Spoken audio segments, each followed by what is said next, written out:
ఒంటిమిట్ట కోదండ రామాలయం శ్రీరామనవమి వార్షిక బ్రహ్మోత్సవాల్లో భాగంగా ఇవాళ సాయంత్రం సీతారాముల కళ్యాణం జరగనుంది.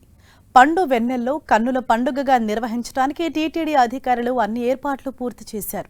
విశాలమైన ప్రాంగణాన్ని సర్వాంగ సుందరంగా ముస్తాబు చేశారు.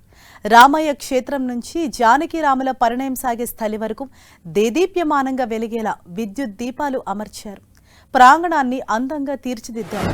ప్రభుత్వ పెద్దలు, ప్రముఖులు, సామాన్య భక్తుల కోసం మొత్తం 122 గ్యాలరీలు ఏర్పాటు చేశారు. ఒక్కో గ్యాలరీలో 500 నుంచి 600 మంది కూర్చునేలా, మొత్తం 60,000 మంది వీక్షించేలా సిద్ధం చేశారు. లోనికి ప్రవేశించే సమయంలోనే ముత్యాల తలంబ్రాల పొట్లాలు 2, తిరుమల లడ్డు 1 అందించనున్నారు. పంపిణీకి 13 కియోస్క్లను సిద్ధం చేశారు. ఇవాళ సాయంత్రం 6:30 నుంచి 8:30 వరకు సీతారాముల కళ్యాణం కన్నుల పండుగగా నిర్వహించనున్నారు. సీతారాముల కళ్యాణానికి సీఎం చంద్రబాబు దంపతులు, మంత్రులు, ప్రభుత్వ పెద్దలు, ప్రముఖులు, సామాన్య భక్తులు అధిక సంఖ్యలో తరలిరానున్నారు. దీంతో పోలీసులు బందోబస్తుపై ప్రత్యేక దృష్టి సారించారు. మొత్తం 2,624 మందితో పర్యవేక్షణ చేయనున్నారు.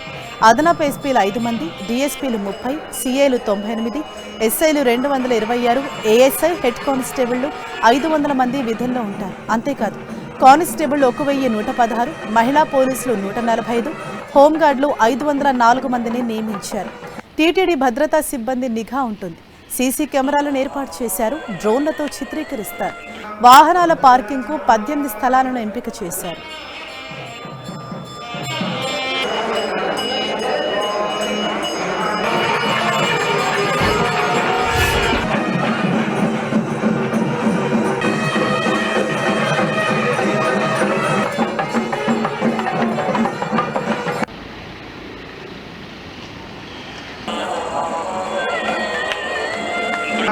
Gracias.